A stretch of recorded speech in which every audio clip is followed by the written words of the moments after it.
ഈ പരിപാടി കേവല വിനോദത്തിനായി മാത്രം നിർമ്മിക്കപ്പെട്ടതാണ്. ഈ കഥയിൽ ചിത്രീകരിച്ചിരിക്കുന്ന കഥാപാത്രങ്ങൾ, അവരുടെ പേരുകൾ, സ്ഥലങ്ങൾ, സംഭവങ്ങൾ മുതലായവയെല്ലാം സാങ്കല്പികം മാത്രം. ആയതിനാൽ ജീവിച്ചിരിക്കുന്നവരോ മരിച്ചവരോ ആയ യാതൊന്നുമായി ഇവയ്ക്ക് യാതൊരു വിധ ബന്ധവുമില്ല. ഏതെങ്കിലും തരത്തിലുള്ള സാമ്യം തോന്നുന്നുണ്ടെങ്കിൽ അത് തികച്ചും യാദൃശ്ചികം മാത്രം.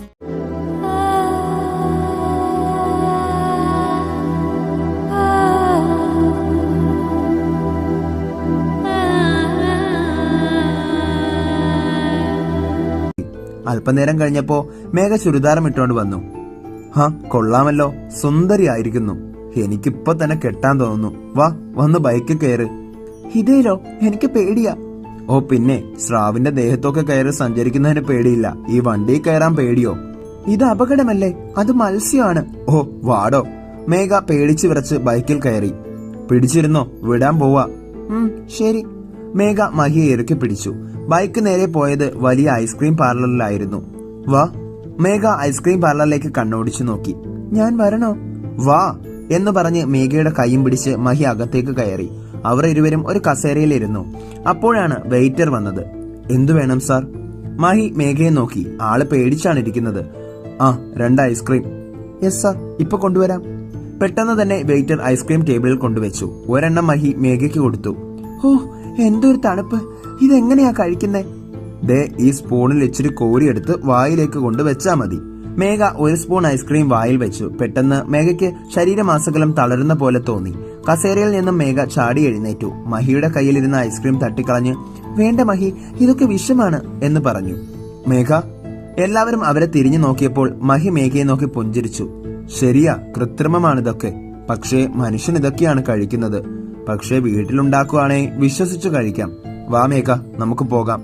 ബെല്ലം കൊടുത്ത് അവർ ഇറങ്ങി. അപ്പോഴാണ് മഹിയുടെ അനിയത്തിയും കൂട്ടുകാരും ആ വഴി വന്നത്. എന്റെ അയ്യോ പ്രീതി, അവള് കണ്ട ആകെ പ്രശ്നമാകും. അവളുടെ കൂട്ടുകാരും ഉണ്ട്. മേഘ, അങ്ങോട്ട് നോക്കണ്ട. അവളുടെ കൂട്ടുകാരൻ ശ്യാം ഒരു പൈങ്കിളിയാണ്. തന്നെ കണ്ടാൽ പ്രശ്നമാകും.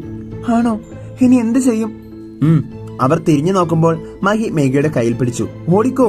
അവർ ഓടാൻ തുടങ്ങി. മഹി, ചേട്ടാ, ഇതെന്താ ചേട്ടൻ ഓടുന്നേ? അല്ല പ്രീതി, നിന്റെ ചേട്ടന്റെ കൂടെ ഒരു പെണ്ണുണ്ടല്ലോ, ഏതാ? അറിയില്ല ശ്യാം.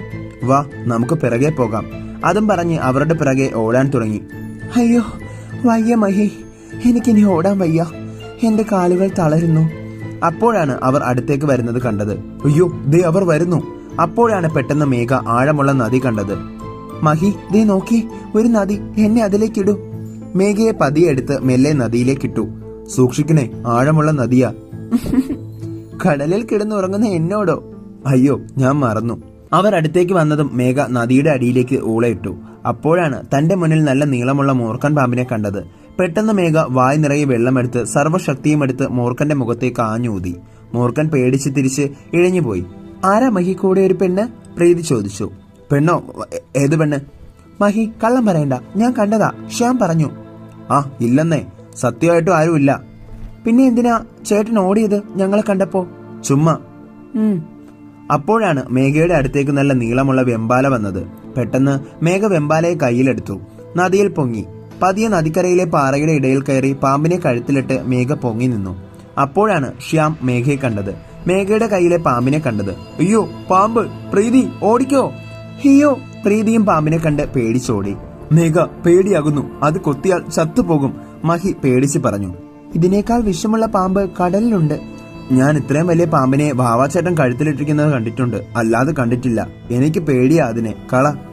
മേഘ 10 വിടർത്തി നിൽക്കുന്ന പാമ്പിനെ നെറ്റിയിൽ ഉമ്മ വെച്ചു. എന്നിട്ട് അതിനെ നദിയിലേക്കിട്ടു. മഹി, നമ്മുടെ പ്രണയം കടലിനും കരയ്ക്കും ആപത്തുണ്ടാക്കും. മേഘ, അതൊന്നും ആലോചിക്കണ്ട. എനിക്ക് നിന്നെ വേണം, അത്രമാത്രമേ എനിക്കറിയൂ. ശരി, സന്ധ്യയാകുന്നു, എന്നെ കടലിൽ കൊണ്ടുവിട്. അങ്ങനെ മഹി മേഘയെ കടലിലേക്ക് കൊണ്ടുവിട്ടു. മേഘ മഹിയെ കൈവീശി കാണിച്ച് തിരികെ കടലിലേക്ക് ചാടി. ഇന്നത്തെ ചോദ്യം: പഞ്ചമിക്ക് മഹി നൽകിയ സമ്മാനമെന്ത്? എ. പവിഴക്കല്ലുകൾ, ബി. ജലധാര, സി. പാദസ്വരം, ഡി. കടൽമുത്തുകൾ. നിങ്ങളുടെ ഉത്തരം കമന്റായി പോസ്റ്റ് ചെയ്തോളൂ. വള്ളവും വലയുമായി കൊച്ചൂട്ടനും ബാബുവും അടങ്ങുന്ന ടീം കടലിലേക്ക് ഇറങ്ങി. വള്ളം ഇറക്കിക്കോ, ഐലസ ഐലസ. അവരുടെ പിന്നാലെ ബോട്ടും കടലിലേക്ക് ഇറങ്ങി. ഏകദേശം നടുക്കടലിലെത്തിയപ്പോഴാണ് ബാബു കണ്ടത് ഒരു കൂറ്റൻ സ്രാവ്. കൊച്ചൂട്ട, വാസുവെ, നോക്കട, വലിയൊരു സ്രാവ് എന്ന് പറഞ്ഞ് ബാബു സ്രാവിന്റെ ദേഹത്ത് വലയിട്ടു. ബാബു, വേണ്ട, അത് പൊയ്ക്കോട്ടെ, കൊച്ചൂട്ടൻ പറഞ്ഞു.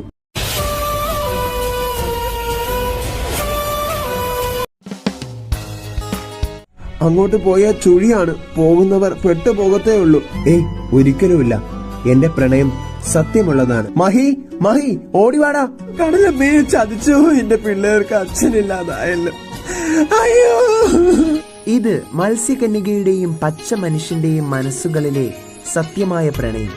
ഈ പ്രണയത്തിലൂടെ ഇവർക്ക് ഒന്നാകാൻ സാധിക്കുമോ? കാണൂ മത്സ്യകന്യക 2 എല്ലാ ദിവസവും രാത്രി 8 മണിക്ക് നിങ്ങളുടെ സ്വന്തം മൂൺലൈറ്റ് HD-യിൽ HD ദൃശ്യ മികവോടെ.